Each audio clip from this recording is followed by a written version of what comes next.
দেখছি ব্যক্তিগত মত দিয়ে কথা বলছে, তোমাদের উদ্দেশ্যে বলতে চাইছি, আরে শোনো, যদি রাসূলুল্লাহর সুন্নতকে হালকা জানো, যদি কুফর হয়, তাহলে সেই রাসূলকে যারা হালকা জানবে সেই পাকা আলবালা কাফের হয়ে যাবে। যেই রাসূলের সুন্নতকে হালকা জানলে কাফের, সেই রাসূলকে হালকা জানলে পাকা গলগলা কাফের হয়ে যাবে, এর মধ্যে কোনো সন্দেহ থাকবে না। এই জন্য সাধারণ মানুষ যারা আকীদা থেকে অবগত নয়, আহলে সুন্নাত ওয়াল জামাত আলিম পন্থী ছাড়া অন্যদের ওয়াজ নসিহত শোনা, ঈমানের খাতরার কারণে, ঈমান ধ্বংস হয়ে যাওয়ার কারণে, ঈমানে বিঘাতের কারণে, ঈমান খারাপ হয়ে যাওয়ার কারণে ওদের বক্তব্য শোনা আসলে হারাম আছে, একবারে হারাম, কোনো মতেই চলবে না। গলা ভালো লিয়া কি করবা, জান্নাত যদি না পাও, গলা লিয়া কি করবা, আর দুনিয়াবি জ্ঞান নিয়ে কি করবা, আর টুপি দাড়ি দেখে কি করবে, যদি জান্নাত না পাও তাহলে কি লাভ আছে? বিরাদরান ইসলাম মুআজ্জাজ হযরত, আমি আমার সমাজকে একটা হাদিস শুনাইতে চাইছি। বুখারী শরীফ প্রথম খণ্ডের আল জামিয়াতুল আশরাফিয়া মোবারকপুর থেকে যে বইটা ছাপা হয়েছে, এই বইয়ের 507 আর 8 নম্বরে হাদিস আছে। এই মা বোনেরা, এই ফুচকা খাওয়া জলসা শ্রোতারা যারা ফুচকা খাও, তোমরা শোনো, তাকাতুস সাবিল, আল্লাহর হাবিবের কাছে কিছু সাহাবীরা বললেন, ইয়া রাসূলুল্লাহ, রাস্তাঘাট চলতে ভয় যে পাচ্ছি, রাস্তাঘাটে মানুষ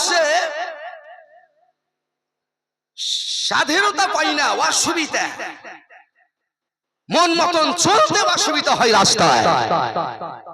তো আল্লাহর হাবিব কি বলছেন, এই হাদিসটি আদি বিন হাতিম থেকে রিওয়ায়াত, বুখারী শরীফ প্রথম খণ্ডের 507-8 নম্বরে আছে। আমি পূর্ণটি বলছি না, মাহাল্লে ইস্তিশহাদ হিসাবে আমার যেটুকু আপনাদের বুঝার দরকার ওটা বলছি। ফাকালা ইয়া আদিয়্যু, আল্লাহর হাবিব বললেন, এই আদি, হাল রাআইতাল হিরাতা, হীরা দেখেছো? হীরা, হীরা দেখেছো? কুলতু লাম আরা, আদি বলছেন যে ইয়া রাসূলুল্লাহ, হীরা কি জায়গা সেটা আমি দেখিনি। ওয়াকাদ উমবিতু আনহা, শুনেছি যে হীরা নামক জায়গা আছে, দেখিনি। আল্লাহর হাবিব বলছেন যে শোনো, ক্বালা, আল্লাহর হাবিব বললেন, ফা ইন তালাত বিকা হায়াতুন, যদি তুমি বেঁচে থাকো, বয়সটা যদি তোমার লম্বা হয়, দীর্ঘ সময় যদি আল্লাহ তোমাকে বাঁচিয়ে রাখে, তাহলে আদি লা তারায়ান্না সাইনাতা তারহালু মিনাল হীরা হাত্তা তাতুফা বিল কাবা লা তাখাফু ইল্লা লা তাখাফু আহাদান ইল্লাল্লাহ। এ আদি, এই হীরা থেকে, হীরা নামক জায়গা থেকে একজন সুন্দরী মহিলা বাইতুল্লাহর হজে যাবে, আল্লাহ ব্যতীত কাউকে সেই ভয় পাবে না। রাস্তায় চলতে ভয় পাচ্ছ, সুন্দরী মহিলা হীরা নামক জায়গা থেকে বাইতুল্লাহর হজে যাবে, কোনো ভয় পাবে না। এবারে কি বলছেন সাহাবী, দেখেন, সাহাবী বলছেন, ক্বালা আদিগুন, তো হযরতে আদি বলছেন, ফারাআইতু সাইনাতা তারতাহিলু মিনাল হীরা হাত্তা তাতুফা বিল কাবা লা তাখাফু ইল্লাল্লাহ। রাসূলুল্লাহ যে বললেন যে হীরা থেকে মহিলা একাই হজে যাবে, no tension, no disturb, no tension, কোনো টেনশন নাই, কোনো ডিস্টার্ব নাই। হযরতে আদি বলছেন যে নিজের চোখে দেখলাম সুন্দরী মহিলা হীরা থেকে একাই চলে যাচ্ছে হজে, কোন লম্পট, বদমাশ, গুন্ডা, লুচ্চা কেউ ঘৃণা নজরে, খারাপের উদ্দেশ্যে, আঘাতের উদ্দেশ্যে তার দিকে তাকিয়ে দেখতে পারে না। তাহলে মিল্লাতে ইসলামিয়া, ইসলাম এমন পথের নাম, যদি ইসলামের কর্ম আমার মা বোনেরা করে, আমরা যদি ইসলামের কর্ম করি, তাহলে এই দ্বীনের ইসলামের মধ্যে, এর কর্মের মধ্যে এমন শক্তি আছে যে কোনো লম্পট, কোনো জালেম, গুন্ডা ইসলামের আমলকারী ব্যক্তিকে আঘাত করতে পারেনি, পারবেও না, কোনদিন পারবে না, পারেনি আর পারবেও না। কিন্তু হচ্ছে কি, কর্মে নাই, আমরা কর্মের জায়গাতে নাই আমরা। শুনেছেন আপনারা আল্লাহর ওয়ালি ইব্রাহিম বিন আদহাম বাদশাহ শুনছেন 9 বছর করতে ইবাদত করছেন আল্লাহর ওয়ালি, আর প্রত্যেক ডাগে ডাগে 2 রাকাত করে নামাজ পড়ে পড়ে যাচ্ছেন হজ করতে। বাইতুল্লাহ কাবার কাছে গিয়ে দেখে হাই বাপ, এ তো কাবাই নাই এখানে।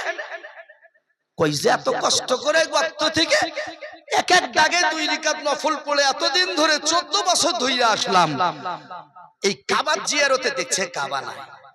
আল্লাহ বললেন যে ইব্রাহিম আমার বান্দা ঘাবড়ায়ো না, এই কিছুক্ষণ অপেক্ষা কর। আমার বান্দি রাবিয়া বাশরিয়া আসতেছিল, তার সওয়ারি নিয়ে প্রবলেম হয়েছিল, এই জন্য আমি আল্লাহ কাবাকে তার কাছে পাঠিয়ে দিয়েছি। এখন কাবা রাবিয়া বাশরিয়ার কাছে গেছে, তুমি অপেক্ষা করো, অল্প সময়ের পর তুমি দেখবে আল্লাহর কাবা যেখানে তুমি দাঁড়াইছো সেইখানে চলে আসবে। তো বিরাদরান ইসলাম, ইসলামিক কর্ম নামাজ রোজা হজ যাকাত শুধু দেখাবের আমল নয়, রূহানি শক্তিকে এত বাড়াই দেয়, যে রূহানি শক্তি এই দুনিয়াবি তাকত থেকে কোনো পারওয়া করে না। যদি করতই তাহলে আপনারা দেখেন 313 জন একদিকে আর 1000 জন একদিকে ময়দানে যুদ্ধ করতে গেছে, আর শয়তান এদিকে বলতেছে পারবে না, 313 কোথায় 1000, পারবে না। সেই যে আল্লাহর ইবাদত করে আল্লাহর কোরআন দিয়ে নিজের ঈমানকে ঠোস করে রেখেছে, আল্লাহ তাবারক ওয়া তাআলা সন্তুষ্টি অর্জন করে রেখেছে, এই জন্য বিরাদরান ইসলাম আরে 1000 কেন 313 এর সামনে গোটা দেশ যদি চলে আসে তবুও পারবে না, যদি সঠিক আল্লাহর বান্দা হয়। 313 কেনে 313 এর মোকাবিলায় 1000 কেন, তার বস্তিতে যত আছে সব উইটা যদি চলে আসে, তাহলে এই বান্দায়ে খোদা যে রূহানি শক্তি আয়ত্ত তৈরি করেছে, এই শক্তির সামনে তার শক্তি চলবে না।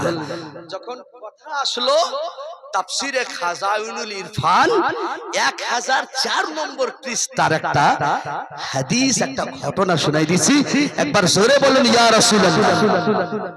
আপনারা বলেন এতক্ষণ ধরে আমি ওয়াজ করতেছি, কয়বার দরুদ পড়তেছি, কয়টা মাস্তি আর মাজাকের কথা বলতেছি বলেন? আমি আমার সমাজকে চাইছি আল্লাহর দিকে আগাও, আল্লাহ তোমার দিকে আগাইবে। আর সব সময় মোদি মোদি যোগী যোগী আমিষা বলতেছো, বলার প্রয়োজন হবে না, বলার প্রয়োজন হবে না। কেন হবে না? 654 হিজরির একটা ঘটনা আপনাদের সামনে, ইমাম কাসতালানী রাহমাতুল্লাহ আলাইহি 654 হিজরির একটা ইতিহাস তিনি লিখছেন। এই ইতিহাসটা ওয়াফা বই লেখা আছে, এই ইতিহাসটা অনেকগুলো বই আছে। কি লিখতেছেন দেখেন, যে 654 হিজরিতে, এই মুসলমান মেয়ে ছেলেরা তোমরা ধর্ম বুঝো না, ধর্মের মর্যাদা জানো না, তোমরা এই ধর্মের ফলাফল নিতে জানছো না, আজকে তোমাদের বুঝাই দিচ্ছি শোনো। 654 হিজরিতে মদিনার বানি কুরাইজা, কাবিলায়ে কুরাইজা নামক পাহাড় থেকে হঠাৎ করে একটা আগুন দাদা করে জ্বলে উঠলো। সেই আগুনটা যেই রাস্তা দিয়ে যাচ্ছে সেই রাস্তার গাছকে জ্বালিয়ে দিচ্ছে, সেই রাস্তার পাথরকে জ্বালিয়ে দিচ্ছে, এমন কোন জিনিস তার সামনে পড়ে না তাকে জ্বালাতে ছেড়ে দিচ্ছে। আল্লাহ, এবার জোরে বলুন আল্লাহু আকবার।